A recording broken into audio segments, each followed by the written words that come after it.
Diablo 4 and Destiny 2 are rather embattled games right now. Both have got major work to do, and today we actually see a glimpse at their future plans as well as major updates from across the industry. It's all pretty damn fascinating. That's what I'm going to be discussing today. Let's just kick it off then with the situation with Diablo 4, which I think, going against expectations, actually revealed what their next season is going to be. Yeah, and to me that certainly feels like a situation where they know that the buzz isn't particularly good, so they need the future to feel decently concrete to their players. Because when you actually dive into this, there are aspects of the season talked about and those not talked about. And I think what they have talked about is pretty damn key. So this comes only 1 month after the launch of their first season and 2 months before this season is even going to release. So it is a very early announcement. And it also came with a player number update. So they have got 12 million players. That is up from 10 million players who had played the game since their June financial report. So that's all kind of interesting. Now this new season is called Season of Blood, and it technically has a tie-in with Diablo Immortal, but don't worry, it's not like that. No legendary gems here. Essentially, both have got vampires in their story right now. So there's a new questline that is built around a vampire hunter called Eris, played by Gemma Chan. Well, you help her. You also defend the sanctuary from a big swarm of newly turned vampires. Now, in terms of the player impact here, as well as this questline, you'll be getting access to vampiric powers. Right? So in the first season, you got Malignant Hearts. Those are what made your character play a bit different or get some more power. This time around, though, it is going to be vampire powers. But we don't actually know what that full content will look like. What we do, however, know is a lot of the things that they're changing, because this is Blizzard's chance to essentially update, to set expectations from players, even if it is at the cost of building hype for the launch later, because this is an early announcement. That they've done it early and they've taken the hit from doing that means that they very much value the information that they are going to be giving us, because they know they're, in the shit. So what did they say? Well, in this season, we're going to have 5 new/returning endgame bosses, seemingly for the Eternal Realm as well. They're also going to be adding the ability to target specific uniques and uber uniques as drops. This was a major point of player criticism. Another thing, there are updates for renown carryover between characters. I think this is one of the largest things. This felt so demotivating whenever I hopped into Season 1. So, now, not just map, uncovering and altar progress will carry over. Instead, your potion upgrade progress will carry over, skill points, obol cap upgrades, and paragon points. Those will carry over, not just from the Eternal Realm, it will just be the highest of any character that you have. So that's pretty great, and I think to some people, that will be quite motivating. It's basically saying, hey, if you max all these things out in Season 1, you're going to be good in Season 2. That will certainly help Blizzard. They're also updating a number of status effects. Basically, Vulnerable, Overpower, and Critical Strike are being updated, and also the elemental resistances are being updated. Basically, the way it worked is they were rubbish, and you were kind of better just stacking up flat damage reduction stuff, so it's good they're reworking that system. They're also making it so the gems no longer take up your inventory space. Man, that felt so, not felt, it does feel so bad. And also, the stash can be searched and filtered. They've also got some marketing copy here suggesting that everything from today's announcement is just a, quote, just a slice of what is to come. So yeah, in the future, I imagine we're going to learn what the full seasonal content is, as well as just any other updates that they may have. But certainly the updates that they promised on stage here, they feel like they're called shots. Things that the team now feel they're very confident they can guarantee for Season 2, with very little risk of anything going awry and them not being able to ship those features. Now, in a way, it does mean that, the good version of the game will be in 2 months, but I suppose because even clearing your renown and stuff like that, it does have value now because it carries over, they're probably happy enough to take that hit. So overall then, I would say that this is a game development team that had to make a absurdly huge game in terms of its quantity of content. There are so many quests, so many things to do, but they didn't get enough iteration time on endgame and really on how a bunch of the minutiae and the specifics felt. And also in a way that basically took, I think, a lot of the good things of Diablo 3 and Reaper of Souls and kind of threw them out. You know, like Reaper of Souls, Path of Exile, you can sort of see them fighting against each other, whereas D4 just kind of went off in a different direction, which evidently has had some good things, but also has not been what many players have wanted. Of course, I dive into a lot of this in way more depth in yesterday's video, which you can, of course, check out. And on that, be sure to subscribe to the channel. We do gaming content every single day. We're also a game studio, and yeah. If you want to know what's going on in the industry and you want a reliable, dependable source of content that pretty much will be there thick or thin, hit that sub button. Okay, let's talk about the final shape. This is interesting for multiple reasons, right? I mean, it's obvious them coming off a pretty bad period for their PR, but also they're changing how they're developing the game, and that's the thing that I think could be a little bit more major. So, Bungie have revealed much of the final shape. It launches February 27th, 2024.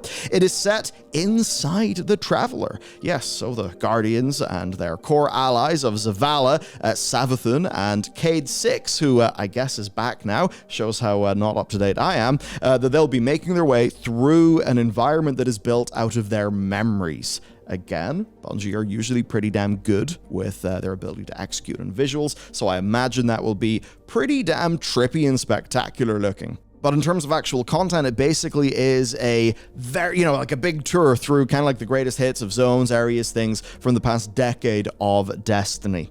It's a story that ends the 10-year saga that they've been building up, and that end will be fully contained within the campaign of the expansion. There's no year-long story arc as happened in 2023, and I think we can agree didn't particularly work. Now, initially you might see that and think, right, just a big remix of stuff we've had before. I would at least say that sometimes that can be a decent enough thing.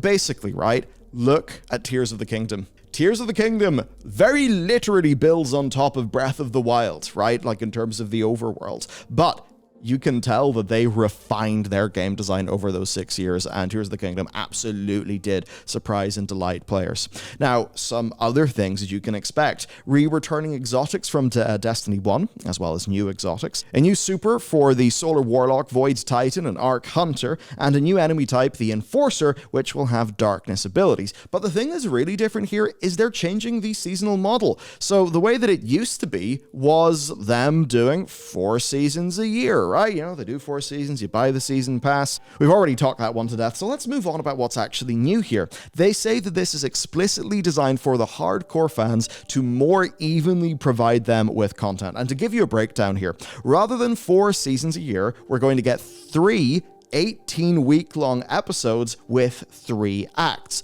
There will be a new act every 6 weeks. Each episode is going to have new story missions, quests, and gear, with these being distributed through the acts, again with an act being every 6 weeks. And in theory, this is going to allow the team to engage with, their storytelling in every single act, rather than having to build a weekly model that keeps people engaged through the entire season. Each episode is going to be a self-contained thing. You will not need to have played any of them to engage, though initially these will be things dealing with the state of the Destiny universe following the events of the final shape. And an interesting wrinkle here is that these episodes are being framed as essentially completable in any order. Now, that to me is interesting. It essentially says, hey, the big storyline is done, and over the next year, you're going to be experiencing smaller stories, diving into the various characters, factions, etc. that, we've seen throughout this decade of Destiny.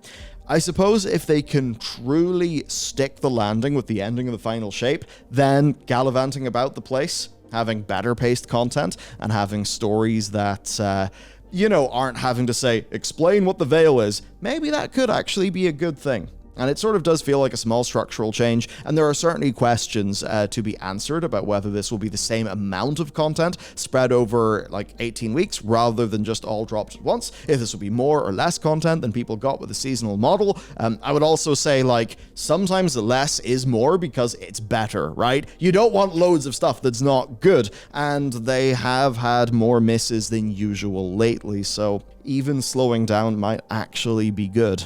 But of course, the big question is monetization. That's one of the things that the community's been absolutely and rightly on fire for lately.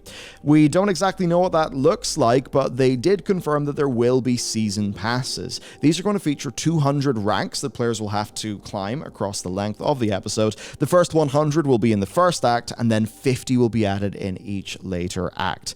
Now, before you get to that, Season 22 is live right now. And it's also providing a new feature the players have been asking for, and Bungie are calling it Timeline Reflections. Basically, right, these are short playable missions that people can enjoy that will let them relive past key narrative moments from Destiny. So at the launch, this is going to be Cade 6's final showdown, which of course is from Forsaken, the debut of Stasis, which is from Beyond Light, and the introduction of the Lucent Hive, which is from the Witch Queen. People will be able to directly access these from the core game, and all players will get this content for free. There's also, I guess, the implication here that as the final shape approaches, they'll be putting more content in. Overall then, we can't exactly judge what this is going to mean for the game. We don't know if it's going to be good or if it's going to be bad. However, we can say, based on this, are the chances of it being good going up, or are the chances of it being bad, or things continuing to have a downturn? Are those chances going up? And overall, my opinion thus far is that the chances of a good outcome are going up. I think they've evidently had a development model that has not allowed them to, to really delight their players, right? And if they're changing up that development model, one would hope that is so that they have a higher hit rate, right? So that they can have a more stable live service. I suppose, actually, now that I say the word stable, yeah, I don't think there's really much of note for the stability issues the game has been facing, but who knows, right? I think that's just an ongoing process. Overall, then, my curiosity is piqued. At worst, this campaign will be a bunch of, cheap content reuse, and it won't be that good. At best, though, it could allow them to do a little bit more of a Tears of the Kingdom, sort of lean on things they've established before to really bring things to the next level in terms of the actual game design and the experience the players will have. But of course, this isn't out yet. I cannot give you any guarantees. Certainly, the worst timeline here is that the campaign feels like a budget thing, and that they don't hit the end of their 10-year arc. I mean, imagine, take Final Fantasy XIV. It really stuck the landing, right, for the end of its big, post A Realm Reborn arc. And even that game has, struggled a little bit, actually keeping people interested in the storyline after the end of Endwalker. Yet here, I mean, they have had more losses recently. And certainly, if the final shape is not, honestly, I've got to say, if it's not Witch Queen, one has to wonder. I mean, the Destiny player base has shown a remarkable ability to stick with the game through thick and thin, with, of course, Beyond Light actually setting player number peaks in and around its launch, even though it was critically railed. We'll have to see. There is certainly potential here. Okay, let's round things off then with opening night live highlights. Right, number one, Jeff Keighley keeps on getting his stage invaded. This time, instead of that kid who goes around, doing the meme jokes, it was somebody who just rushed the stage and ranted about GTA 6, which, I mean, look, conferences have got to get their security in order. This particular individual is now somebody who's interrupted 2 television broadcasts in 2021 and 2023. These are both on German television. Both times he was demanding information from GTA 6 and actually managed to confuse production teams. It's very bizarre, but certainly, though, companies do have a duty of care to people who they, send to an event to pick up an award. And look, who knows what somebody could get in here. Gamescom does have security that does involve bags being checked, but I think everybody knows that if somebody, is very determined, they can get around measures like that by being sly and crafty. So that people can just rush the stage at a fairly high incidence isn't really great. Another thing, frames. We like it when frames are delivered at a fairly high incidence, and the good news is that the Metal Gear Solid Remaster Collection will be at 60 FPS. However, there's been a lot of confusion here. And to cut through it, a final statement was given to Video Games Chronicle. Every platform apart from Switch will be 1080p 60. The Switch docked will be 1080p 30 and 720p 30 in handheld mode.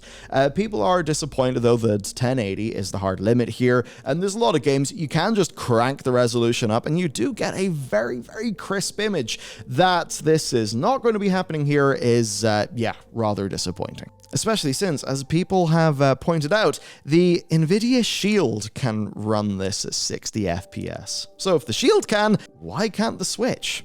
very strange. Next then, Stormgate, a game I am personally extremely excited about. It is a spiritual successor to StarCraft 2 and Warcraft 3 that is made by a team that actually in great part is comprised of ex-Blizzard developers from their real-time strategy division. Well, RTS and MOBA, it's Team 1 at Blizzard. They have announced the new faction. Basically, it's the Zerg crossed with the Scourge.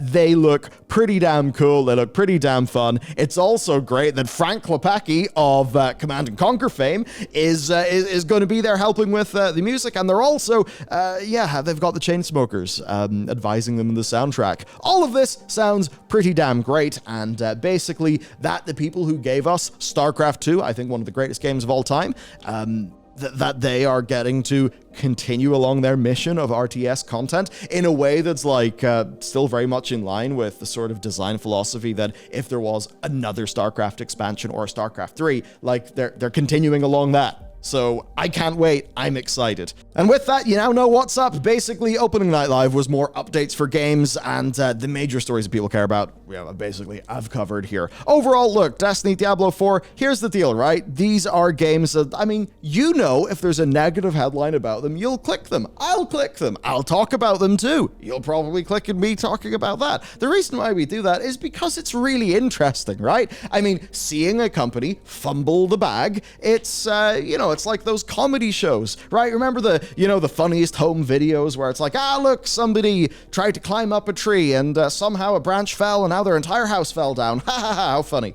That's a bit odd. Anyway, we do like sort of laughing at the disaster, but also we learn a lot from analyzing the disaster and then seeing how these companies can actually chart a path forward. And really one of the good examples of this being done, while of course Electronic Arts' sports division is an uber hellhole that I hate because it's basically unregulated gambling, to look at the other things EA are doing. They're putting serious effort into Battlefield. They're like slowing down their release plans so they actually get it right. We've got, of course, while yes, we have had not good EA ports on PC, but even look at Immortals of Avium, which surprisingly SkillUp actually quite liked. But look at that. Single player game, no microtransactions. Star Wars Squadrons. I mean, that's a game that's exactly what some people wanted. The Star Wars, Jedi games. Of course, Wild Hearts. You then look at Apex Legends, and it's like EA is a company that was ripped to shreds, but evidently what's happened is they've changed how they think about things and they've turned a corner because of player feedback. I mean, if the new Mass Effect or Dragon Age ends up being good, that is because major L's were taken, and it's because we did things like rip Anthem to shreds and say, why the hell did you do this, instead of, making the thing that we want and that we know you're good at, right? So this feedback actually does help, especially in the case of many different live games that are actually able to, even though maybe the bag was fumbled, have been able to get things onto that right track. We just have to let them know what is cool and what's not cool. As an example, with Destiny 2, one of the things that's not cool is the way they monetize that game. And unfortunately, no major updates there. Anyhow, that's it for me. Of course, if you want to support what we do, you can check out the game that we developed, because yes, we're a game studio as well. The Pale Beyond, it's on Steam. Actually, I think we've got a 97% from our recent reviews. I think if we get over like 100 or maybe over like 50 recent reviews, it'll switch from saying from very positive to overwhelmingly positive, which would be kind of sick. So you can check that out if you want. Anyway, that's it for me. I will see you again tomorrow. Have a great day. Goodbye.